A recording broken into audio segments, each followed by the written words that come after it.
We just got done demoing everything. Right here we have the John Deere behind me right here. We have the Fendt behind me right here. So here we have our John Deere 9510 RT track machine. This is what we use to pull our chisel plow. It does a really good job, but honestly we could use a little bit more horsepower. So this is the Karot 9 chisel plow, Lemken Karot 9 chisel plow. It is one of the best chisel plows I've ever seen. We used to have an old John Deere chisel plow and it had lots of issues. It actually broke a few times and I had to cut it apart and piece it back together. So with the Lemken, what's nice is all of these shanks have these big springs on them. So how it's mounted, if it starts to get pressure, it'll spring up a little bit like this, but how it is mounted, it's not actually putting the pressure on this brace to twist and break this. That was one of the problems with our John Deere, is it would break the main frame because that's where the shanks were mounted to. So with this, it just takes all the compression right here and makes it so you don't break your frame. So that's one good thing. The other good thing are these shanks.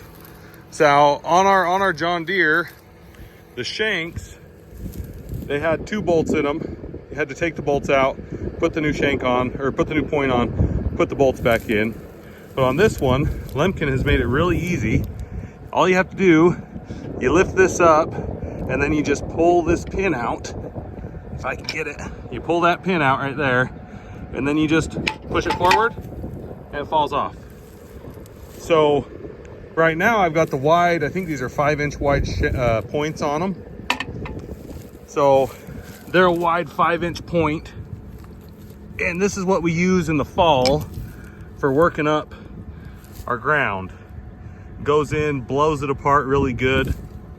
And on the tip, it's hardened. So right here, these are hardened surfaces. They don't wear.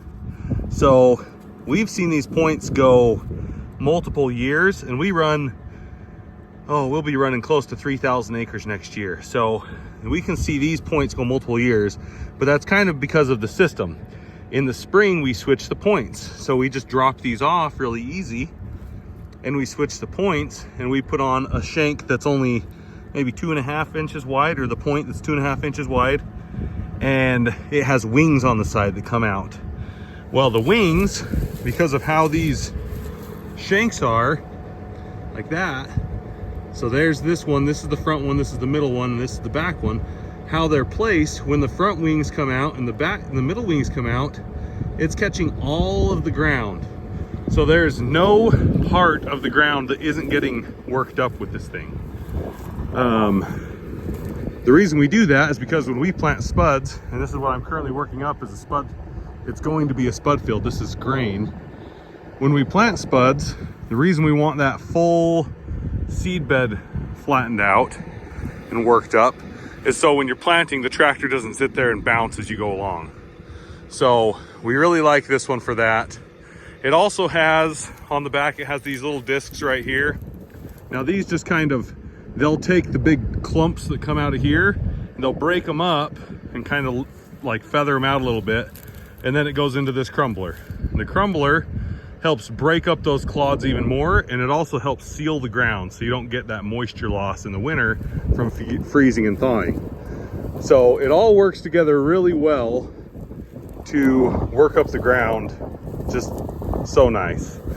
The one downside is you have to have a pretty big machine. This is a 510 horse tractor, and it's all it can do to pull this thing at 5 miles an hour at max depth. So right now we are going max depth because we're working it up for spuds.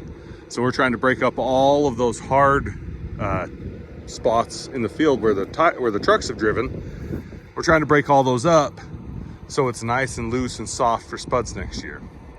So back here we can see this is the depth gauge right here.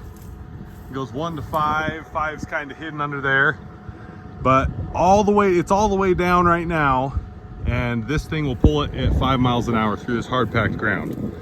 So let's go hop in the cab and I will show you a little bit more about how this works, and I'll also show you the tractor because we're comparing tractors.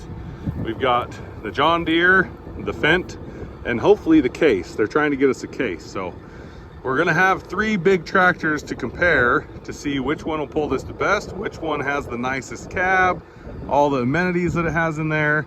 And we're gonna see which one is the nicest, best tractor for this job. So when putting these back on, you just lift it up and you get it into the right spot. You push it back so it stays.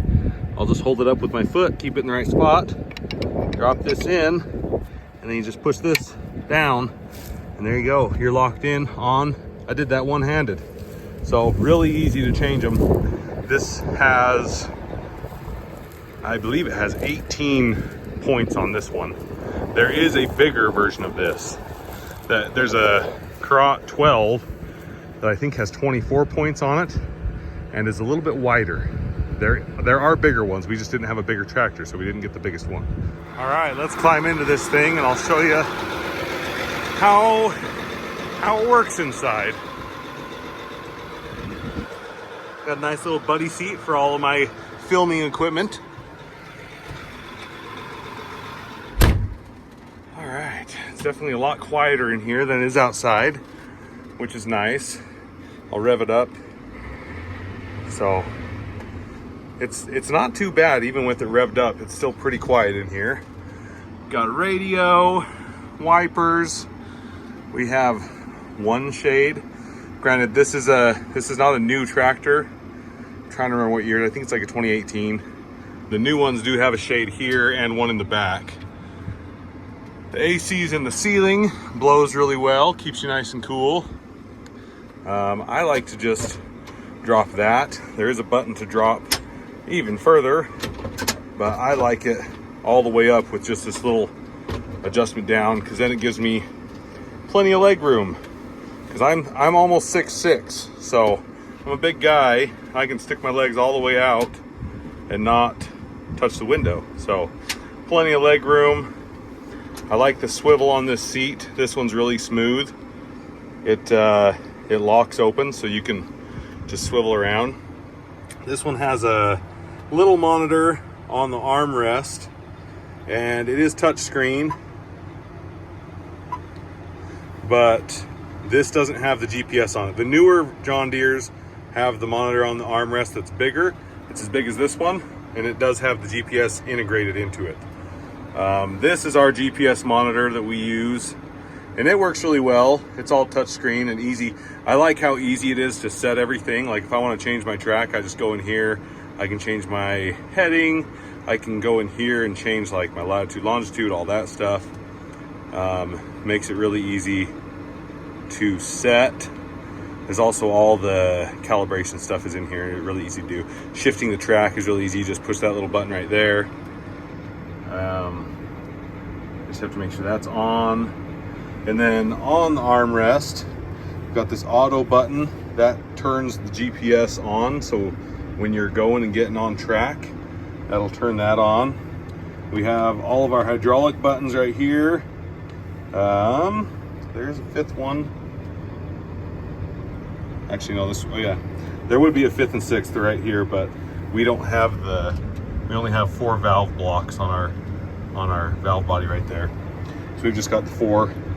And this tractor does not have a PTO or a 3-point hitch, because it's really just for pulling implements. So we didn't need that. You do have all of your buttons here, which just control what's on the screen, which is kind of nice, because sometimes we've had some of these touch screens. We've had some of these ones. The touch screen goes bad, and there's buttons on the back here that you can move stuff around. But yeah, so I can select different things when I move this little dial here, or they all have numbers on them, so I can just push the buttons and change stuff. So the AC's right here, and yeah, this is a power shift, so you actually have to shift gears when you're driving it. So let's get it in gear, and we'll go and get chisel plowing, and we'll show you how it works. A couple things about in here in the cab I was going to show. We've only got these 2 cup holders here. This one's so small, it'll fit like a can of pop. This will fit like a 1 liter bottle is all. But when they went to this cab, there used to be an air conditioned, like where the air conditioner would run right here. Well, they put the air conditioning in the ceiling. Right here comes out, and this is where the filter is. But that got rid of there was an air conditioned cup holder in the older John Deeres. So you would always have, your drink would always be cold. Now I have a big water jug, but there are a couple other cup holders back here, and there's some storage here behind the seat. But the newer tractors, we have a newer 8370, and it does have like a little refrigerator right here, so that's kind of nice. But and this buddy seat does fold down. There's like so you can have something to write on, and here's some storage here. So a few little things. Thought I'd try and show you everything. Some storage here. But yeah, that's the John Deere 9510 RT. So we're gonna get online. See, right there's the spot I need to be. So I just gotta hit this auto steer button, and this turns green. And that way I know that I'm online. So there's actually two fields right next to each other. So I'm gonna hit this hydraulic, and we're gonna drop it down. And you'll see all the shanks, the springs start to pop up. You can see right there. When it gets too much pressure, they pop up like that. And that's because there was a little hill right there that they kind of popped up. When they do that, I just have to lift it just a little bit and reset them. So that's kind of how that works. It has, so right now you can see the gauge, the depth gauge right there. My little blue arrow is at the very bottom, almost at the top of the 5, and that's as deep as they'll go. The tires are barely touching the ground. They're actually, those don't control your depth. The depth is controlled by that roller on the back. So it is kind of nice that all these shanks, see, like when the ground's super hard, it'll kind of push that spring in, and it'll trip up so it doesn't break anything. But then when it gets to some ground that's not quite so hard, it'll pop back down. And it's usually just the first row that'll kind of push back a little bit, because when the first row goes through, by the time it gets to the second row, the ground's already loosened up, that the second, third rows almost never trip. So it's usually just that first row I have to watch and see. If I get one trip all the way up, then I just have to lift it a little bit and it resets it.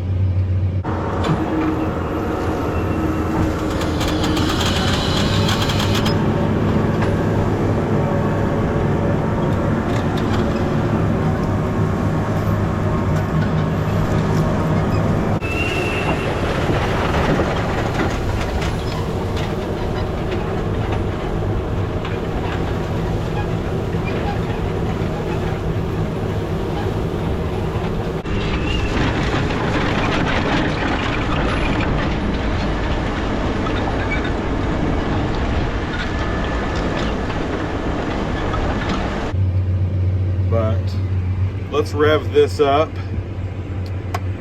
all the way. You see right here I'm in 5th. So I shift this and I'm in 6th. Now I'm in 7th gear. 7th gear, 2,000 RPM. I'm going 5 miles an hour. Well, yeah, it jumps between like 5.1 and 4.9. It jumps around. I'm kind of going up a hill right now, so it's going to go a little bit slower. But that's about as fast as I can pull this at max depth with this tractor. When we do this in the spring, we'll be going through this exact same field with this the second time in the spring. But since it's already been worked up, in the springtime when we go through it again, we can go about 7 or 8 miles an hour, because we're not trying to dig through this is hard, dry grain grounds. This really hasn't had much moisture other than the rain we've got. We watered it a couple times after we harvested, and that's it. But it's really hard ground, so that's why those are tripping. Normally when we use this, that first row doesn't even trip, because the ground we usually work up isn't as hard. So now we'll go look over here. You can see that's what the ground looks like after we've gone through. So all those lines are the bars from the crumbler. But it leaves a pretty smooth surface. Not quite as smooth as the disc, but the disc has more discs, and it's got all the things that help break it up. but it does smooth it out quite a bit, and it does pack it a little bit so the moisture stays in from freezing and thawing. You don't lose that moisture. But you can see up here, it's like this is where I'm going, and this is manure that's spread on it. So it's like, it looked like that, now it looks like that. So it does work up and incorporate the soil really well. The thing is, we're barely even going around 5 miles an hour. And this chisel plow really likes to be pulled at about 8 miles an hour. So we need to be going faster, and that would also help us get done in time, because we have to be done with field work this week, because it's supposed to freeze really hard next week, and we don't want the ground to freeze and not have it worked up. We have 6.5 fields left to work up, so it'd be nice if we could go a bit faster. Now I'm gonna turn around here at the end. I like to slow down a little bit. The power shift is a little jerky, but then I just click this and raise that up, and then I turn. And you want to make sure that the chisel plow is out of the ground when you turn, or you'll break it. You can see we had one guy in here, and he did not notice that it wasn't out of the ground all the way when he turned. And I'll show you what it did. Just put the GPS back on, lower this down. Digging in good. So if you look at the hitch right there, it's bent, and there's a crack on that little bracket that's broken. So if you leave it in the ground and try and turn, you'll break that hitch right off. Not to mention you'll bend the shanks. So, but yeah, this is how the John Deere works it up.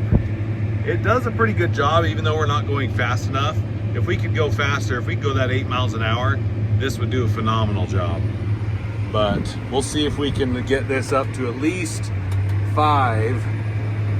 If I shift into 8th gear, it'll bump up just a little bit. There's 5.1. You can see the RPMs are dropping. It's really lugging it, pulling it in 8th gear. So yeah, we could definitely use a higher horsepower tractor. So let's go see what the other tractors will do. All right, now we have the Fendt 1167. So I think this is 2 or 3 years old. I think it's a 2019 or 2020. But we just got it out here to the field. Been doing a few passes to get everything set up. They came out and they helped me set up the GPS and everything. This thing is a beast. So it's 670 horse. It's a monster. So it is a little bit wider than the 9510. I think the tracks are about the same. I think they might be 3 inches wider than the tracks on ours, but just the overall width, this thing is probably 2-3 feet wider. Not much taller, but it is pretty nice. We have plenty of hydraulic hookups. Looks like we have 4 here, there's 4 there, but those are already used. So we've got 7 spots to hook up hydraulics. It has a hitch that it'll swivel back and forth so when your implement's in the ground, if you accidentally bump it, it won't break your hitch off. It'll kind of pivot. So that's a nice feature. But yeah, let's do a little walk around here. It has a pretty cool ladder. So when you take it out of park, this folds up. So makes it really easy to get in and out. It has this big spot right here. You can put a whole bunch of weight on the front, they told me. They have lots of big weights you can put on. It looks pretty cool. It's just a mean looking tractor. Got your big government regulated exhaust there. Little toolbox here. We had to switch the pin. So this is a big pin for bigger implements. And when we got it out here, I was like, that pin's not gonna work on our chisel plow, because our chisel plow has the standard hitch, but it had a little pin. And then this is a spacer that just drops in so the smaller pin can fit right in there. So that was really nice that it was able to just drop in. Our Deere, we have there's a sleeve that slides on right there, and then it can accept the smaller pin, because it had the bigger pin too when we bought it and had to buy the little thing, but this just comes with it, so that's kind of cool. But let's go check it out inside and see what it's like, and I'll show you how it works. Just climb up the ladder here. It is a very nice ladder.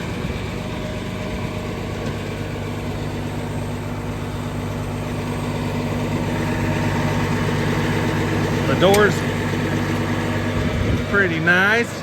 It does have a nice buddy seat here that folds down. Climb in. It's pretty quiet in here. So this is a little different than we demoed a 939, and this is a little bit different. But I mean, as far as, like, I'm almost 6'6", and I can put my legs out, so it's a pretty roomy cab. It is a little bit smaller cab than the Deere, but as far as how comfortable it is, it's pretty nice. The steering wheel is pretty cool, how you have like this big spot you can hang on, steer easy with that. Here's the gauges. Has your AC, the temp outside, RPM, how fast you're going. You have your def over here, your fuel over there. All your AC controls here, light controls over here. Here you have your mirrors and your windshield wipers. And then this is to control the cluster up there. So this has the Ag Leader GPS in it, which I really like. It's very user friendly. How you, like, I got in and I basically was like, oh, it looks really similar to the John Deere.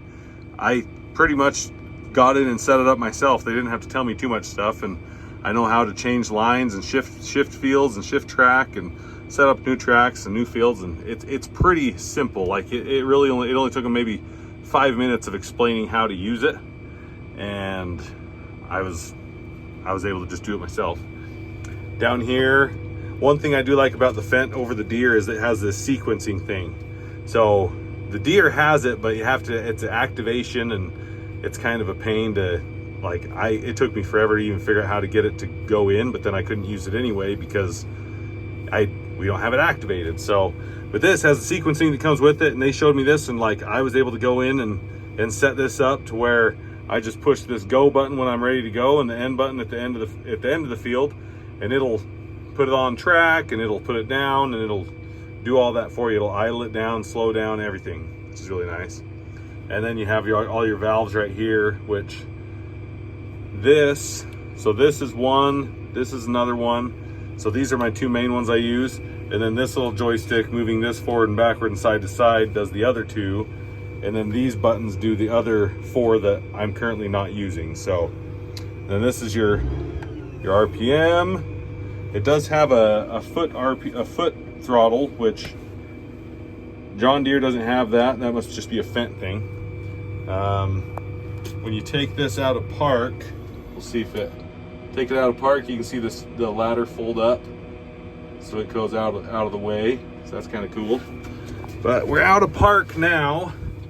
Other things, it has two cup holders here, a little storage cubby there. You've got your USB and your plug-ins there. It does have a little storage here in the armrest. And then there's a storage back here. And then this has cup holder and stuff on the back of this if you folded that down. So 4 cup holders. Still not a cooled cup holder. That's something the Deere used to have and they got rid of, but now I think Deere has a little fridge in it. So an AC cup holder would be nice to have. Make it so your drink's always cold. But let's get going here. I'm part way through the field now. So let's drop this down. So to do this, there's a button right here on the back right there. So you just grab this, push it forward, and click that button. And then I can just hit go, and it'll drop it down, get me on my GPS line right here. That means it's on, going. and it'll rev it up as much as it can, and it'll go. I have it set at 8 miles an hour. It is not able to quite pull it at that. Let's drop this to max depth. So there's max depth. So in the John Deere, max depth, we were only able to go like 4.9, something like 4.7 to 4.9. Every once in a while it would bump up to 5 miles an hour. In this, we're going 5.5. So it was going 6, so we'll see if we can get it up to 6 here in a little bit, see if we can bump it up. I wonder if it was just because I stopped mid-field, so we'll get turned around and see if we can get it going 6, because it was going 6 a minute ago. All right, I'm coming to the end of the field. I like to slow down just a little bit. You just pull back on that, and then I just hit, when I get close, hit end, and that'll end it. It'll lift it up, and it slows me down, slows my speed down. I have it set to 4 miles an hour, and then I just turn. I get back on my track, and I hit this go button, and that one gets me set on my GPS. And then I just click the other go button, and it drops it down and speeds it back up. So that's pretty nice how that works. There we go. I'm not sure why, but yeah, now we're going, zoom in on this. So we're going 6.3 to 6.5 miles an hour at max depth. So this is 160 horsepower more than the John Deere. So 160 horsepower more, and we're able to go about 1.5 miles faster, 1 to 1.5 miles an hour faster than the Deere was. So pretty good. It's going along pretty good. I do like the GPS like that. This also is really cool. It has these shades like all the way around. On every side, it has shades. So, and you can see through them, which is nice. So if it's sunny, you can drop those down. The Deere that we have, granted, I think I said it was an 18. It's pre-def, so it is only, I think it is like a 12. And it only has a shade in the front, but those are very, very handy shades to use and have. So, but yeah, there's a radio. That's the Fendt interior of the Fendt. It does pull this pretty good. We are still working on getting the case. We're hoping to have it next week. This is Taryn from the future. Just thought I'd pop in here and say we were not able to get the case. I don't know why we weren't able to get it out here. I think it was a trucking issue, but they want to bring it out in the spring when we do all of our spring planting and the field work before that. So we're going to do a test between the John Deere, the case, and a Fendt 1156, hopefully in the springtime. So you can look forward to that, and back to the show. So when we get that, we'll test it out and see how well it does. Oh, I was gonna say one more thing. Everybody on my last video was like, well, how much fuel is it using? So this one is using basically about 29 gallons per hour is how much fuel this is using. And the Deere was using 25 gallons per hour. So the Deere was using a little bit less fuel, but it's also 160 horsepower less. So that's probably why it was using less fuel. It's just a smaller engine. So we're now to the other end of the field, so we're just gonna click end, and it'll slow us down to get it out. We'll turn and drop it down and keep on going. Now, you might ask why I'm skipping. So the reason I skip tracks like this is so I don't have to turn the tractor quite so sharp, because I don't want to jackknife the tractor and have the tire or the track back there. I don't want to have the track hit the hitch, or else that happens. See that nice little bend? That's how that happens, when you hit the hitch with the tractor tire or the track. So I skip tracks, and that's why, honestly, that's why you need GPS, because without GPS you would not be able to do that. You just have to go back and forth on your same track, or else you get all off. So one more thing is, I forgot to show you, is how it works the ground. Because I'm able to go that 1.5 mile an hour faster, you don't see as much of the tine marks through here. So it's going fast enough that the crumbler back there is spinning quite a bit faster now that I'm going faster. And you can see that it's working it up a lot smoother. It's leaving it better worked up. So I like that because I'm going faster, it's working it way better. But you can see out there that it is pretty smooth after this stubble. Like, you can see how much better that's worked up. The Deere worked it up just as good, but you could see little lines in here where each shank went, because we just aren't able to go fast enough to really mix it up with the crumbler at the end. So this is doing a little bit better job because we're able to go, well, 1.5 miles faster, 6.2, 6.3. So that's making it really nice. So we're going along, getting the job done. I do like this Fendt. We'll see which one I like best here at the end. All right, guys, we just got done demoing everything. Right here, we have the John Deere behind me right here. We have the Fendt behind me right here. So side by side, John Deere's a little bit taller on the nose, but the Fendt has a pretty awesome looking grill and headlights. So I'm gonna get inside these and show you what I like and don't like, pros and cons, which one wins in what categories.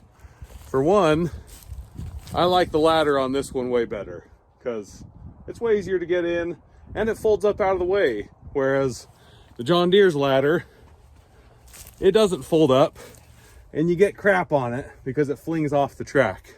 But let's go get inside this Fendt and I'll show you what I like. All right, we'll just climb up here. One thing, this railing shakes around a lot more. It's not as solid as the John Deere's railing. It is nice to have steps that go around the cab though, on top of the tanks. So in here, first thing, I don't like that the cab is so narrow. You almost don't have very good field of view. And if you get two big guys in here, one on the buddy seat, one here, it makes for a very tight experience. Okay, so in the Fendt, I love this steering wheel. I definitely like this over the John Deere steering wheel just because it looks weird, but it's ergonomically way better. I also really like the Ag Leader GPS. It's very similar to the John Deere, but it is a little bit simpler. And I like how the GPS lines line up a little better. And you can go back and watch earlier to see that. I do like the sequencing. Let's see if I can turn this and get it turned on, but I like the sequencing that you can go in and you can set all these buttons to do the different things, and you can change where your hydraulics are, the sequence. I like that. I really like the joystick. I wish there was a way. It's like I can't stop fast enough sometimes. Like the John Deere, you can just slide it out of gear and stop, and there's probably a way. I pushed the stop button, but it didn't do anything. One thing I don't like, this armrest feels like it's gonna fall off every time I hit a bump. It's just super janky. I feel like that could be a lot better. Also, this seat, so you can see the screen kind of bounces around when I swivel, and sometimes the seat gets stuck. It's not the smoothest swiveling seat. And also, it's not as comfortable as the John Deere seat. It almost feels like when you're sitting on it, it feels like you're sliding off the front of it. So I don't like the seat. I don't like the armrest or the console. I do like this. I like the sequence. I like that. I like the steering wheel. I also don't like that the cab is smaller. But let's go jump in the John Deere for a comparison and see about that one. So getting out of this one and getting up in this one. So you don't have the steps that go around. Granted, you do have the bar to hang on to if you were to go around. So it's just like the door. This all seems more solid in the John Deere. This doesn't move, so that's nice and sturdy. It's a bigger buddy seat, it doesn't have the little cutout. It is a more comfortable seat. And it's also a bigger cab. Like, I can't touch this, whereas in the Fendt I can. So it's a bigger cab. Oh, one more thing. I like the gauges in this way better than the ones in the Fendt that are up here. Just because when the steering wheel's like that, which it is, that's how I drive most of the time, I can't see my gauges. So having it over here is really nice because I can always see my fuel level, all my stuff. I can always see all that. The GPS, I like the other one better, but yeah, this steering wheel, I would rather have the Fendt steering wheel. And I think this iTech is kind of like the sequencing, but leave it to John Deere to have an activation for a whole bunch of stuff. So we can't even set it up in here because we don't have it activated. So, but yeah, this is nice and solid, doesn't really move. Also, the seat swivels super smooth and easy. Like, that screen doesn't jiggle at all. So neither one of them have a cooled cup holder, so that's one thing I wish they had. But this is a bigger cab, the seat is more comfortable. So there's pros and cons to both. One thing that I was a little bit disappointed, honestly, is that Fendt is 160 horsepower more than this John Deere. This is a 510, that's a 670. And I'll put the video after this clip that in the field, we had the depth raised up a little bit. In the next field, this one was going between 6.5 to 7, and this one was able to go 6. So that was only going a half a mile to a mile an hour faster, but it was also using 4 gallons more of fuel per hour. So just a little update here. This field, we switched to a new field. This was all worked up with the Fendt yesterday. So today I'm back in the John Deere, and when we got in here, I was checking the depth, and we moved that. We moved it up just a little bit. We're still going 12 inches. So we must have been going about 14 inches at max depth, but we only need to go 12. So I moved it up, and when the Fendt was doing it yesterday, it was doing this whole thing, and it was going about 6 to 6.5. Sometimes it would go up to 7 and then back down to 6.5. It was more around 6.5 most of the time. But yeah, I'm back out in the John Deere now, and I am able to go in 10th gear at 6.5 miles an hour. And we are only using 25.8 gallons per hour, and the Fendt was using 29 gallons per hour. So our John Deere, with 160 horsepower less, and it's about 10 years older than the Fendt, is able to do the same job, same speed, using less fuel as the Fendt was. So take that as it is, but that's how they compare. So, and another thing, this has DEF. This one does not have DEF. This is pre-DEF. And we used, I think, 20 to 30 gallons of DEF in one day. So on top of your diesel fuel, you're using about $200 worth of DEF every day. So keep that in mind when you're looking to buy something. Granted, if you want one without DEF, you got to buy one that's older than like 2012. So, but yeah, this is the Fendt versus the John Deere. Honestly, I like the John Deere a little bit better. The cab's more comfortable, the seat's more comfortable. It doesn't go quite as fast, but that's okay. We're able to get it done. The Fendt does go a little bit faster, but it's just not as comfortable to drive. I do like the joystick though, how you can do all that. So there's definitely pros and cons to each. Hopefully this helps you decide which one you would rather have, a Deere or a Fendt. I don't know as far as reliability on the Fendt. I know our John Deere, we haven't had hardly any problems with this. We have over 5,000 hours on it. We've had very few problems. I know the Fendt, with it being a low idle motor, you're probably not going to have too many problems. It's probably going to be pretty reliable is my guess. But yeah, I hope this helps you out in deciding which one you'd want to buy. I'm going to end it here. Enjoy the drone footage.